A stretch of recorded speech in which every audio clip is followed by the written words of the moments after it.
I heard about hydrofracking. I thought it was going to be this great thing that's going to make us energy independent and burn clean, the little blue flame that we all thought was going to save us from climate change.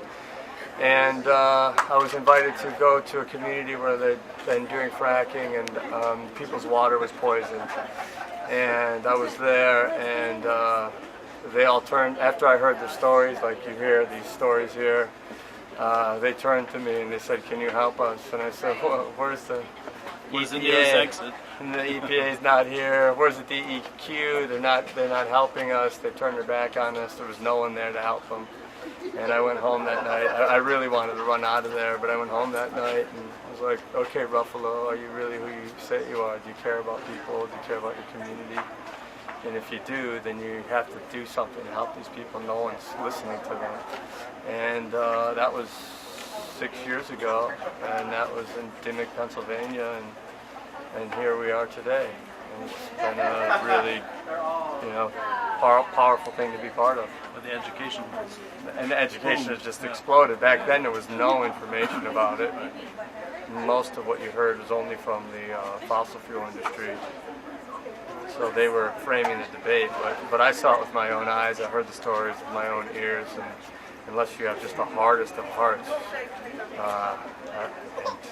have no care for people, it's hard not to be moved by that. I mean, what was it like sort of unraveling this sort of mess of, loopholes and, deregulation and stuff like that, and, how did you end up developing the final product? Well, it's pretty clear. You just go state by state and look at what's transpiring. And we filmed in 20 states, but they frack in 32 states, and many of the other states host the ancillary businesses. Pipelines, bomb trains, silica sand mines, and wastewater dumping, etc.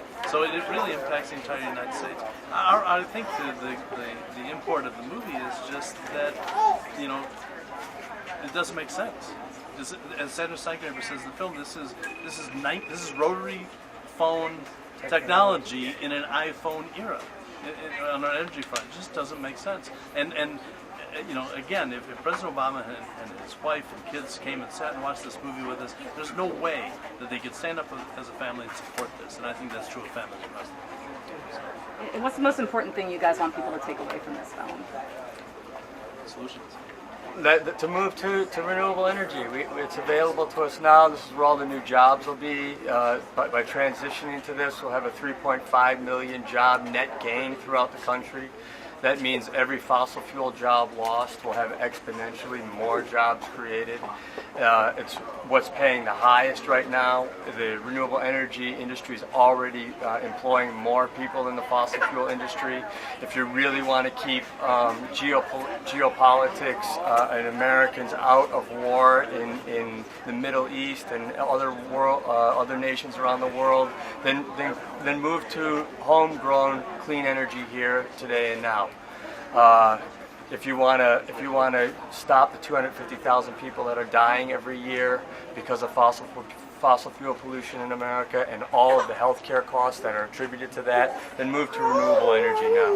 If you want to stop climate change and the sea level rise that's happening in America, here in Florida, then move to renewable energy now. This is the answer. What are we waiting for? What are we waiting for? Yeah, that's the big question of the movie. What are we waiting for?